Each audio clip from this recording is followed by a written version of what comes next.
Welcome to California in Focus. I'm David Mastio. Today we're talking about California's sexually violent predators and how much the state spends after they're let out of mental hospitals. Joining me today is Kenneth Schrupp, the Center Square's California reporter. Kenneth, tell me what's going on. Hey, David. California spent an average of $1.7 million housing and treating each sexually violent predator discharged from state mental hospitals and in the process of transitioning to living in the community while under care and supervision from a contractor. This new state audit doesn't find that the company in question, Liberty Healthcare, did anything seriously wrong. There's some minor process-related things that the state didn't seem to take too much issue with. But this whole audit does reveal some very interesting things about the supervision and recidivism rates among sexually violent predators and what it's like to try to house these people. So where do they put the people when they let them out? There's a lot of places they cannot live because they're sexually violent predators. That even includes living near a homeschool. So they even have to move if there is somebody who decides to homeschool their child nearby, which is an interesting complication for these sexually violent predators. What they have to do is find a landlord who's willing to rent to them. There's a public notice hearing that results in often adverse reactions from the public to hosting such an individual. The audit notes in one incident that one willing landlord had, after this public notice, people broke into the house and flooded it so that the sexually violent predator would not move in. So it's very hard to place these people. It takes an average of 17 months to get them into a house or apartment that will have them. And in those 17 months, they generally just stay at the mental hospital.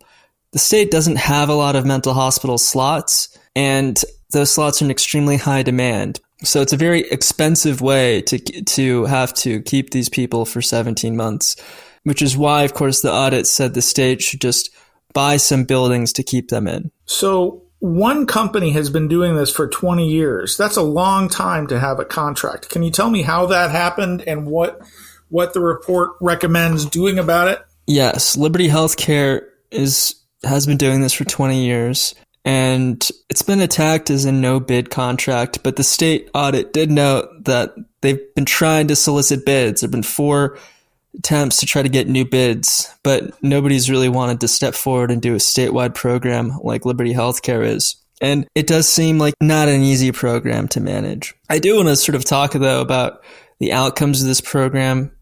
It does seem to work better than just unconditionally releasing people from the state mental hospitals. People participating in this program had a 4% reoffending rate during their supervision. One of the participants was found to possess child pornography, and the other one failed the reporting requirement. So that's a 4% reoffending rate for these people conditionally released, which again is a higher level of concern than the people unconditionally released, compared to a 19% recidivism rate for those unconditionally released. So if these higher risk people are reoffending at lower rates, that does mean this program is a good idea in general. Having said that, the state did note that it might be wise to consider issuing solicitations for regional contracts and perhaps not bundling every single one of the services together. What do Republicans have to say about this program? Well, they talked about secretly attempted placements of SVPs near schools, attempted escapes and fence hopping by SVPs, and the continuing hide the predator game playing by the Newsom administration has got to stop. That's what State Senate Minority Leader Brian Jones said about this. He said, "The legislature now has all the evidence we need to step in and reform the whole costly, wasteful, and dangerous SVP release program." Now, there weren't really more concrete details on what the reform would be that I could see. One thing that was brought up is the possibility of just housing them maybe on some property that the state owns and manages as transitional housing, so they free up those mental hospital slots